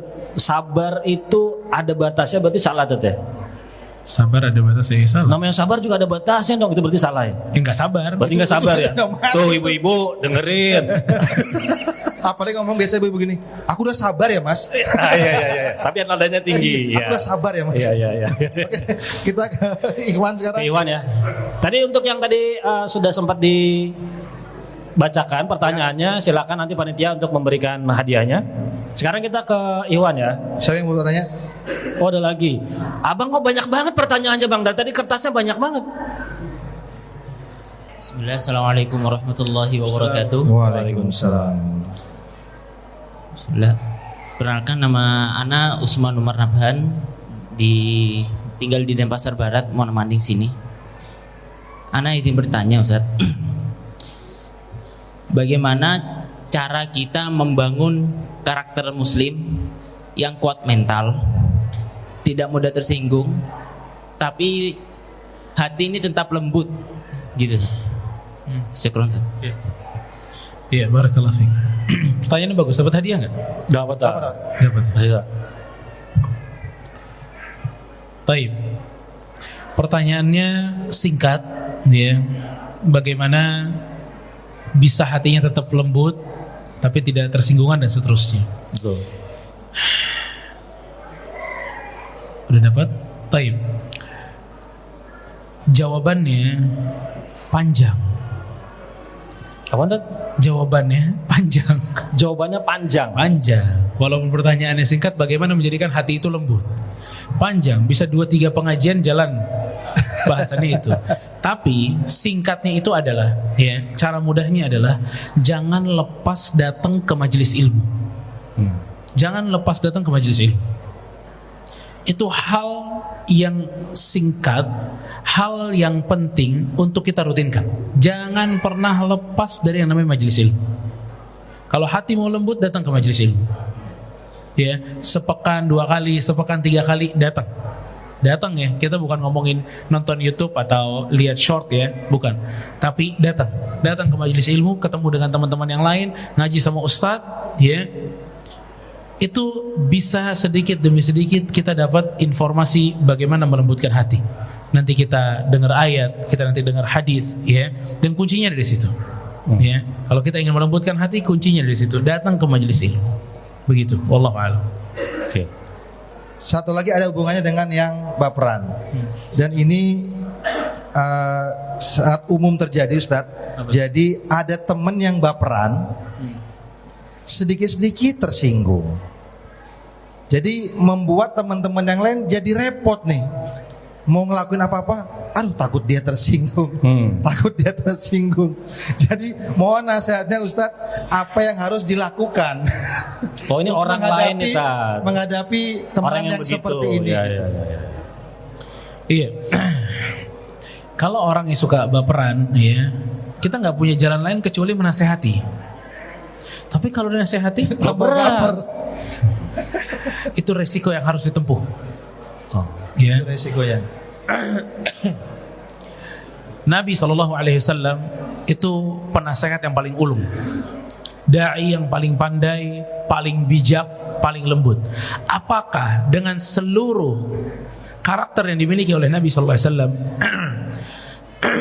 menjadikan orang-orang tidak tersinggung sama Nabi? Banyak banget orang tersinggung sama Nabi. Banyak banget orang-orang marah sama Nabi SAW. Padahal cara dakwahnya paling pintar. Oke? Berarti jangan terus kemudian kita berharap bahwa saya mau ngasih tahu orang tapi saya nggak mau dia tersinggung. Iya, boleh itu jadikan harapan. Tapi jangan selalu berharap bahwa itu akan terjadi. Karena pasti ada resiko. Ngasih tahu orang pasti ada resiko. Resiko dia tersinggung, resiko dia marah, resiko. Ya. Jadi makanya itu harus ditempuh nasihat itu. Mau tidak mau. Tetap dinasihati Ustaz ya? Tetap dinasihati. Bilangin kamu, teman-teman ngelihat kamu nih suka baperan, kamu cepet sensitif, banyak tersinggungan. Kalau dia tersinggung ya sudah, tapi nasihat telah disampaikan gitu. Kalau dari nasihati masih tersinggung, berarti bikin grup yang nggak ada dia. Iya. Yang Soalnya kadang-kadang orang baperan itu nggak ngaku kalau dia baperan, Tat. nggak sadar. Enggak, Ya. aku nggak baperan gitu. Betul, itu masalahnya. Masalahnya itu tadi. Oke, dari Iwan ada lagi? Oh, Silakan. Oh ini ada nih, Mana? ada. Silakan Kak. Bismillah. Assalamualaikum warahmatullahi wabarakatuh. Waalaikumsalam. Perkenalkan, Cat, Ana Galaksi Mula Putra. Ana tinggal di Denpasar Barat. Ana mau izin bertanya, bagaimana caranya kita sedikit meninggalkan teman ya yang menurut Ana kurang baik. Apalagi kalau di pondok pesantren itu qadarullah Ana sekamar dan sekelas terus bareng dia, Tat. Jadi kalau Makin mau berat ini. kalau mau ngejauh itu agak nggak enak juga saat itu. Sekarang jazakallah khairan, barakallahu fikum. Iya, barakallahu fiik. Kalau kasusnya di pesantren di sekolah, ya, punya teman mengganggu seperti itu, ya, mungkin diantara caranya bisa lapor ke ustadz, ya, lapor ke ustadz, bilang ustadz ini suka ganggu, ya, begini dan begitu, agar bisa ada orang ketiga yang menyelesaikan jika kita berdua tidak bisa menyelesaikan. Dan itu sama ya, semua kasus. Kasus kalau berdua nggak selesai, include satu orang. Ya, kasus suami istri nggak selesai, fab'athu hakaman min ahlihi wa hakaman min ahliha. Allah minta tolong ambil orang lagi untuk menyelesaikan kasus. Sama, kalau ini berdua bingung, saya mau jauhin bingung, tapi dia toksik juga, ganggu juga, ya, maka lapor ke ustadz biar ustadz yang bisa menentukan, ya, sikap seperti apa atau mesti dipindah kamarnya dan seterusnya, gitu. Wallahu a'lam. Oke. Ini bapak yang ini nih, yang paling muda nih pakai baju biru. Nah, silakan Pak. Ya bapak kan cuma bapak doang pakai baju biru Pak. Yang belakangnya agak tua birunya Pak. Assalamualaikum warahmatullahi wabarakatuh. Waalaikumsalam. Ustadz, sebagai orang tua lagi, biasanya kan sekarang ini anak-anak zaman sekarang banyak baperan yang akibat dari rebahan, malas-malasan. Jadi ada nggak semacam kayak doa dari hadis Nabi atau yang bisa diamalkan tiap pagi, mungkin selain dzikir pagi kayak gitu, biar mereka mentalnya lebih kuat, nggak cepet males-malesan atau rebahan, akhirnya jadi baperan. Itu jazakallahu khair. Iya, masya Allah. Kalau untuk doa, maka doa-doa yang biasa ada di dalam Al-Quran itu insya Allah sudah meliputi, ya, masalah problem baper dan lain sebagainya, rebahan, baper dan kawan-kawan. Rabbana hablana min azwajina wa dzurriyyatina qurrata a'yun waj'alna lil muttaqina imama. Atau doa Rabbi habli minas salihin. Doa-doa yang di situ kita berharap memiliki keturunan yang saleh. Ya, itu doa-doa seperti itu sudah meliputi agar anak-anak kita bisa menjadi anak-anak yang soleh dan soleha. Yang kedua, ya, untuk menjadikan anak-anak itu mentalnya lebih kuat, ya, kalau kita berkaca kepada Nabi Ibrahim alaihissalam, maka batasi fasilitasnya, ya, harus dibatasi apa? Fasilitasnya. Kalau dia biasa main HP, ya internetnya dibuat terbatas, jangan unlimited misalnya, ya. Atau internetnya dimatiin di jam sekian, wifi-nya dimatiin di jam sekian dan seterusnya. Ya, membatasi anak dalam fasilitas itu bisa memberikan mental yang baik, bisa mempengaruhi mentalnya anak. Ya, mungkin itu dua tips selain doa dan membatasi fasilitas. Wallahu a'lam. Berikutnya ada Ini yang di depan dulu sini. Anu. Habis dari sini ke sini muter. Assalamualaikum warahmatullahi wabarakatuh, Ustaz. Assalamualaikum warahmatullahi. Mungkin izin bercerita terlebih dahulu, Ustaz, Ya. sedikit. Saya 3 sampai 4 tahun lalu itu baru memahami istilah taghaful yang Ustadz sampaikan.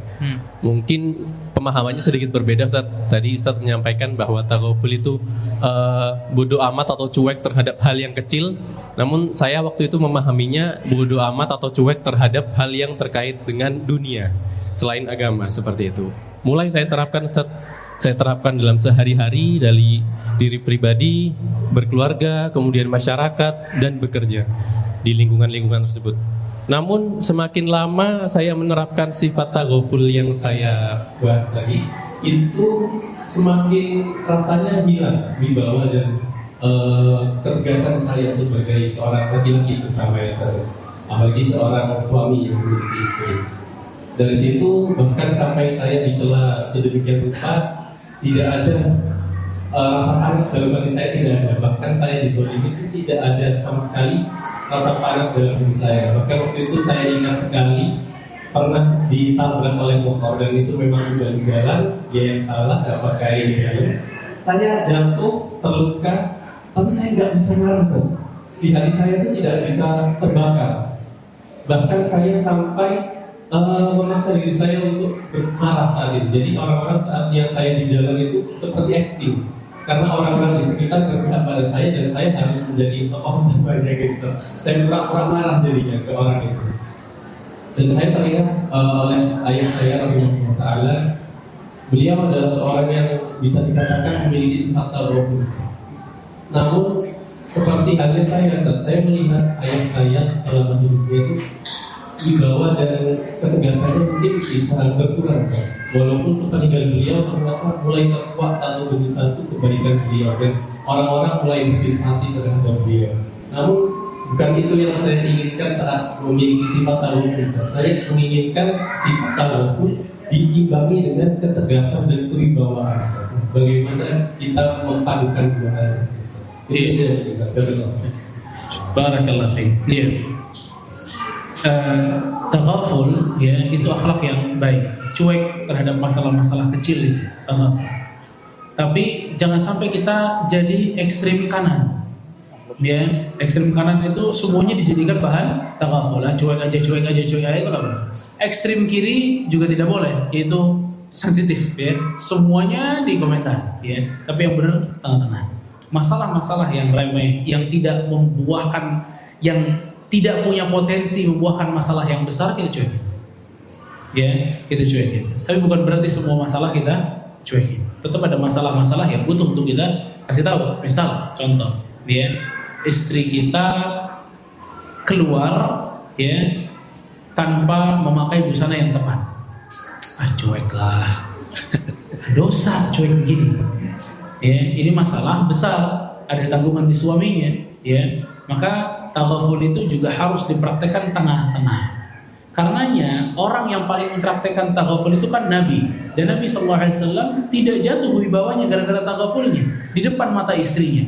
Justru menambah kewibawaan. Taghaful itu menambah kewibawaan. Kan sangat aneh pada saat kita melihat seorang laki-laki cerewet mengomentari hal-hal kecil. Ya, itu nggak pantas sekali. Tapi pada saat dia punya sifat taghaful yang cuek-cuek dengan hal-hal seperti itu, maka wibawanya bertambah. Dia tidak mengomentari kecuali hal-hal yang parah, yang besar, yang punya potensi membuat keburukan yang lebih besar. Ya, mungkin betul. Allah. Terus kalau saya udah keburu seperti ini, gimana cara ngembaliinnya gitu? Ada yang pengen ditanyain itu nggak? Nanti private aja, biar lebih pribadi ya. Betul. Tapi kalau untuk memancing biar emosi, coba nagih hutang. Tadi kan ditabrak motor, jatuh nggak emosi. Kalau pengen memancing emosi, coba nagih hutang. Insya Allah. Ada 100 ahi, coba pinjam dulu. Nanti tagih sama saya. Oh ada. Bener-bener ya, masya Allah. Iya. Tapi masih wibawa. 200 ada. Silakan ada lagi berikutnya, silakan.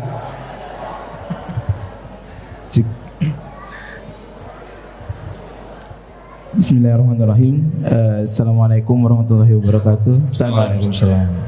Perkenalkan, nama saya Mas Dimas dari Denpasar.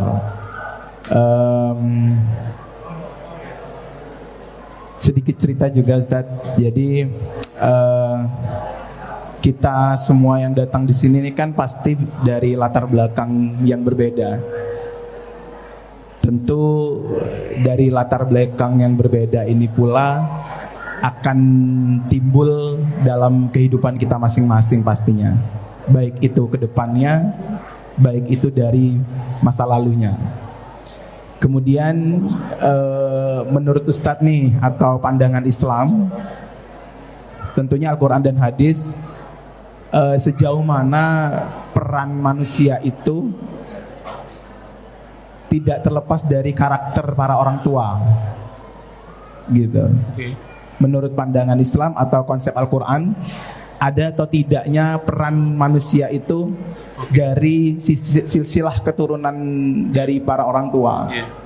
Kemudian saya yakin dan percaya juga ketika Allah itu akan berprasangka apapun terhadap si hamba itu sendiri. Lalu boleh nggak sih kita itu membayangkan sesuatu yang memang itu mungkin menurut kita itu mustahil, nggak mungkin nih, nggak masuk logika lah. Tapi boleh nggak sih dalam Islam itu kita membayangkan? Karena kita di sini kan kembali lagi latar belakang yang berbeda, dan saya pun juga bekerja di instansi yang otomatis notabene tidak hanya satu agama gitu, pasti banyak beragama-agama lain pada umumnya.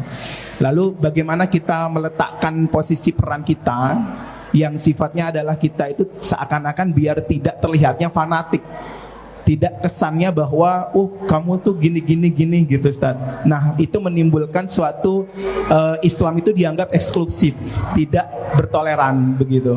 Maka dari itu bagaimana sih pandangan kita untuk membuka wawasan bahwa Islam itu memberikan rahmat bagi seluruh alam dan semesta sebeserta isinya gitu Ustaz. Karena di instansi itu pasti memang sangat keras gitu, apalagi kita berada di Provinsi Bali khususnya. Maka dari itu khusus yang memang mendasar kita, peran sebagai manusia yang memang kita sebagai muslim tidak meninggalkan lepas dari Al-Quran dan hadis atau apapun itu, supaya kesannya Islam itu tidak dibilang fanatik atau eksklusif begitu Ustaz. Dan tetap kita otomatis tidak baperan tentunya. Demikian Ustaz, kurang lebih mohon maaf. Assalamualaikum warahmatullahi wabarakatuh. Iya. Kalau tentang karakter orang tua, apakah akan punya pengaruh kepada anak? Jawabannya iya. Ya, karakter orang tua banyak banget turun kepada anak. Bahkan karakter yang buruk juga kadang turun juga, ya, sebagai bentuk ujian kepada kita. Akan tetapi karakter itu dua tipe dalam Islam. Karakter pertama, karakter pemberian dari Allah Subhanahu wa taala. Ya, kalau tadi masnya nanya nggak bisa marah, ternyata bapaknya juga mirip ya. Itu biasanya karakter pemberian dari Allah Subhanahu wa taala. Ya. Ada karakter yang memang harus dipelajari dan dilatih. Misal contohnya kita hidup, ternyata kita tahu karakter kita emosional misalnya. Kalau tadi non emosional, ini emosional. Ya, ini emosional. Kalau karakter emosional gimana? Apakah kita akan mengatakan, udah gue emang gini orangnya emosional? Gak boleh. Kalau akhlaknya buruk, harus dihilangkan dan kembangkan akhlak yang baik. Karena Allah akan memberikan akhlak yang baik kepada siapa yang mau usaha. Man tasabar sabarahullah. Siapa yang belajar sabar akan dikasih kesabaran oleh Allah. Ya. Jadi kalau pengaruh ada, tapi kalau akhlak buruk bukanlah hal yang tidak bisa dirubah, dia bisa dirubah. Itu pertama. Yang kedua, bagaimana agar kita tidak dinilai fanatik di keadaan yang heterogen gitu ya, macam-macam. Pertama, yang mesti kita ketahui, fanatik versi siapa? Ya, ini yang akhirnya menjadi rancu. Kadang orang sholat di masjid 5 waktu, ada yang ngecap itu fanatik.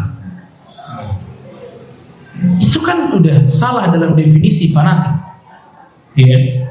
Pada saat kita menjalankan apa yang diwajibkan oleh Allah Subhanahu wa taala, itu bukan fanatik, itu kewajiban. Jadi pada saat mereka ngecap kita sebagai orang yang fanatisme terhadap agama gara-gara kita sholat, maka tutup kuping Anda, cuek aja. Ya. Dan tidak akan ada beresnya kalau kita ingin validasi bahwa gue gak fanatik dari mereka. Itu rada susah. Karena biasanya kepala mereka dari definisi fanatik ini beda-beda juga. Gitu ya. Yang penting apa yang kita lakukan, Ya, kalau kita sholat 5 waktu aman, itu nggak fanatik. Kita menjalankan yang wajib, menjauhkan yang haram, itu tidak fanatik. Ya, fanatik itu yang negatif ya, mungkin kita berlebih-lebihan. Tapi kalau urusan agama, dasarnya emang harus fanatik. Agama memang harus fanatik. Ya, kita harus mati-matian di dalam Islam ini, agama. Ya, jadi pada saat ada orang-orang mengatakan kepada kita Anda fanatik gara-gara apa yang kita lakukan, maka kita katakan kita tidak fanatik, kita hanya menjalankan apa yang diwajibkan bagi kita. Dan tidaklah kita diciptakan kecuali untuk hal itu. Ya. Makanya kita lihat ya, orang-orang beragama, ya, hatta non-Islam ya, itu harus ada sisi fanatiknya, harus ada. Ya. Makanya karena fanatiknya dia nggak mau ikut-ikutan agama kita.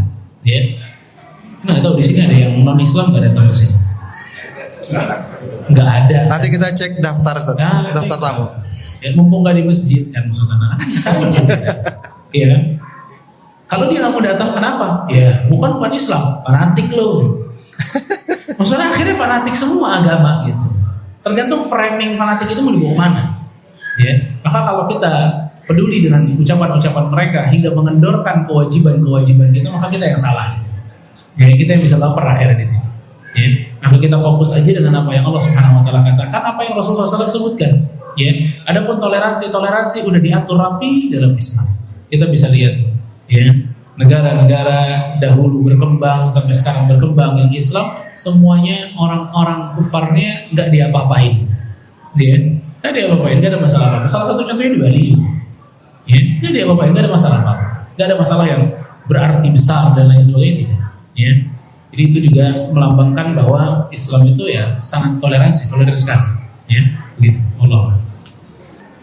Bismillah Ustadz, orang tua saya sedang futur dalam ibadah dan saya sebagai anak sedih melihat orang tua saya seperti itu. Bagaimana sikap saya sebagai anak Ustadz? Anak Ustadz apa anak bapaknya? Anak Ustadz. Oh, nggak ada komanya ya. Bagaimana sikap saya sebagai anak? Cuek atau menasehati beliau? Anak ingin menasehati tetapi takut orang tua tersinggung dan merasa digurui oleh anaknya. Ya, barakallahu fiik. Kalau kita melihat orang tua kita futur, ya berarti ya butuh nasihat, pasti butuh nasihat.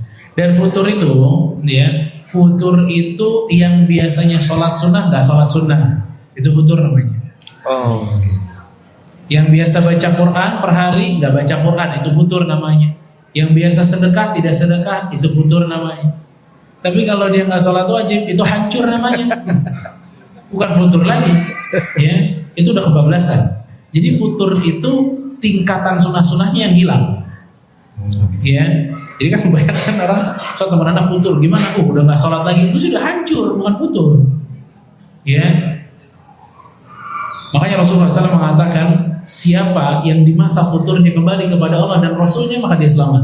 Dan siapa yang di masa futurnya tidak kembali kepada Allah dan Rasulnya faqad halak, maka dia hancur. Nah hancur itu dia nggak ibadah lagi.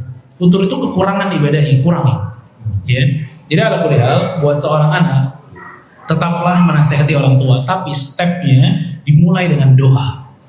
Jangan ujung-ujung buka pembicaraan dengan orang tua tanpa kita pernah mengatakan kepada Allah, ya Allah berikanlah kelembutan dan semangat untuk orang tuaku beribadah. Dimulai semuanya dengan doa. Kadang anak-anak itu semangatnya ngasih tahu tapi malas untuk berdoa. Demi Allah anak-anak sekalian ya, kita sebagai anak kalau ingin memberikan hidayah kepada orang tua, itu pantas banget bangun di tengah malam doa hanya untuk hidayah orang tua. Pantas banget, berhak banget, sangat berhak, layak sekali.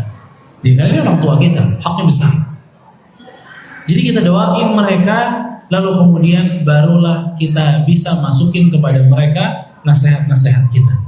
Caranya gimana? Caranya bukan nasihat guru kepada murid. Dengerin. Pak, dengerin Pak. Bapak tahu nggak? Papa nih nggak boleh begini. Ya, tapi tipenya seperti apa? Kalau kita contoh Nabi Ibrahim dengan bapaknya Azar, itu tipenya diskusi, ngobrol, bukan menggurui, ngobrol aja.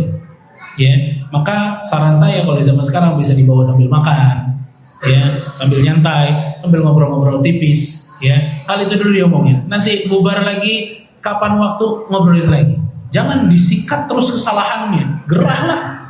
Ya semua juga bete kalau disikat terus kesalahannya, apalagi orang tua. Ya, maka tipe nasehatin dari yang kecil ke lebih besar itu bentuknya lebih soft dan ngobrol jatuhnya. Jangan menasehati langsung, biasanya nggak diterima. Gitu. Barakallahu fiik. Berikutnya dari Bapak. Ada 2 bapak-bapak. Coba shoot aja. Dia nggak ada dua-duanya, silakan. Silakan. Waalaikumsalam. Saya agak lama tergelitik tentang pertanyaan mengapa saat syahidah pertama Sumayyah disiksa Abu Jahal, Rasulullah tidak membebaskan beliau sebagaimana yang dilakukan Abu Bakar terhadap Bilal bin Rabah. Itu Iya, Sumayyah di situ statusnya bukan budak. Sumayyah statusnya bukan budak, jadi tidak dimiliki oleh siapa-siapa. Itu real penyiksaan, ya, real penyiksaan yang memang Rasulullah SAW nggak bisa bantu mereka, ya, karena kelemahan yang dimiliki Rasulullah SAW. Ya, itu yang saya ketahui. Bahwasanya Sumayyah memang tidak status sebagai al-amah atau budak perempuan, makanya tidak dibeli sebagaimana Bilal dibeli. Ya. Bahkan bukan hanya itu, ya, itu kan yang disiksa banyak, sekeluarga dia disiksa, radhiyallahu ta'ala, ya. Dan itu memang keadaan Rasulullah SAW tidak bisa membela mereka sama sekali, melainkan hanya memberikan kabar gembira bahwa tempat mereka di surga. Ya, itu yang saya ketahui. Kalau Bilal dia memang bisa dibeli karena dia budak, ya, karena dia budak. Bahkan waktu pembelian Bilal juga kan, ya dalam tanda kutip hari ini viral juga gitu. Ngapain beli Bilal gitu? Abu Bakar kan yang beli. Ngapain beli Bilal? Gak ada manfaatnya ini. Ya, itu juga viral juga. Tapi bisa dibeli, ya. Dan menyiksa budak itu bukan salah satu prestasi buat mereka musyrikin. Yang prestasi pada saat dia bisa bunuh Sumayyah, itu prestasi buat mereka. Karena orang hur, orang merdeka bisa mereka bunuh. Kalau budak, mau diapain aja terserah. Ya. Karena mereka nggak ada keinginan untuk bisa sampai membunuh orang seperti Bilal, ya, maka mungkin akhirnya dibayarin sama Bakar Siddiq radhiyallahu anhu. Tapi Sumayyah dia nggak punya status budak, makanya disiksa seperti itu, dan itu prestasi buat mereka. Begitu. Satu lagi, silakan. Ini terakhir ya.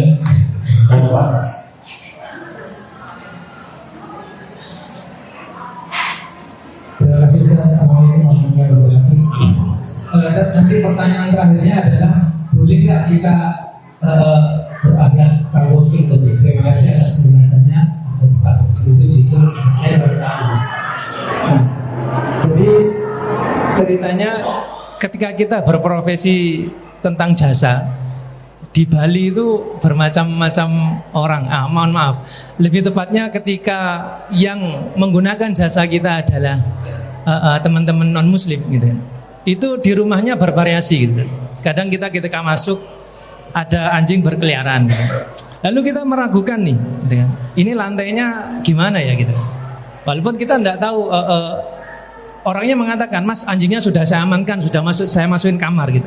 Kadang pada saat kita melakukan pekerjaan di rumahnya, kita sekali waktu itu ingin duduk, karena kalau jongkok terus hanya untuk menjaga ya, istilahnya kayak gitu.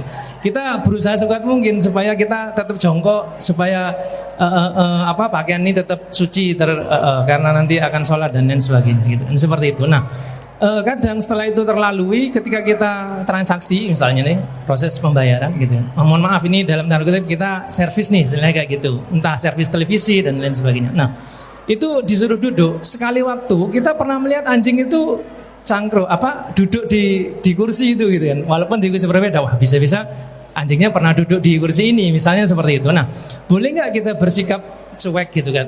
Contoh misalnya, karena tuan rumah memaksa kadang, Mas duduk aja. Iya Bu, tenang. Kita sambil berdiri tuh, duduk aja kata gitu. Kita kan tidak enak tidak ada. Secara akhlak gitu, maksudnya, wah orangnya masa duduk, akhirnya kita duduk pun minggir tadi ya kan, kayak sampai mau jatuh. Wah kok nggak enak gitu duduknya mas katanya. Nggak apa-apa bu, agak sakit saya bilang gitu.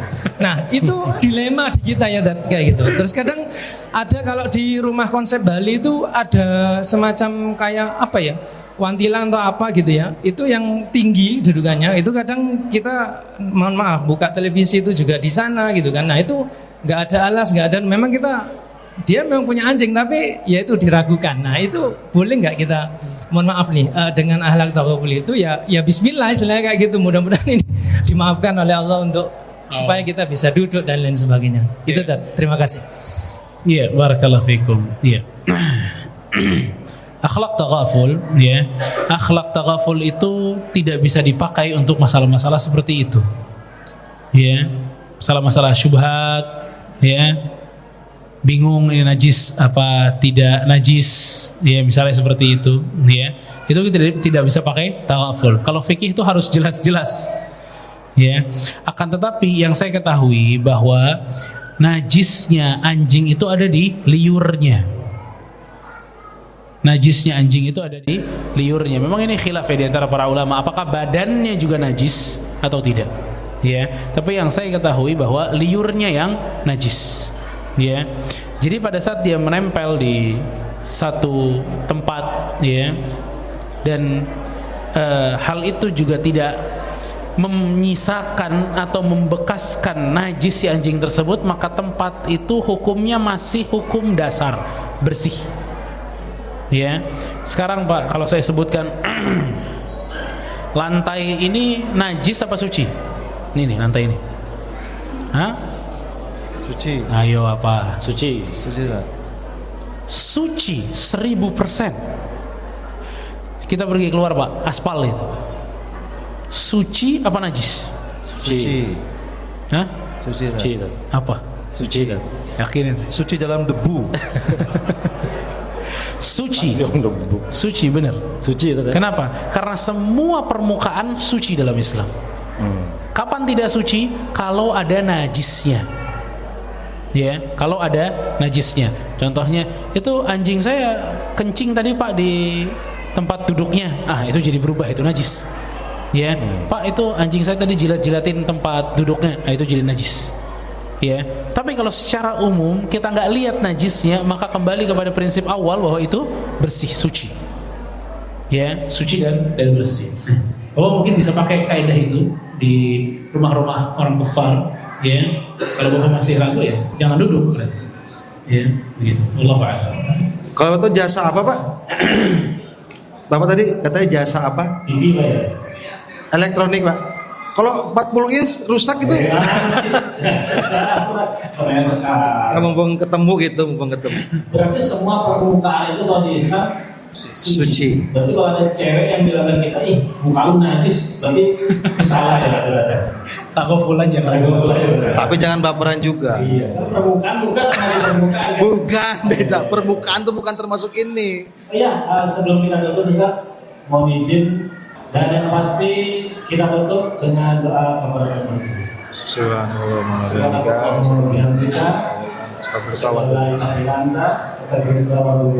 Wassalamualaikum warahmatullahi wabarakatuh.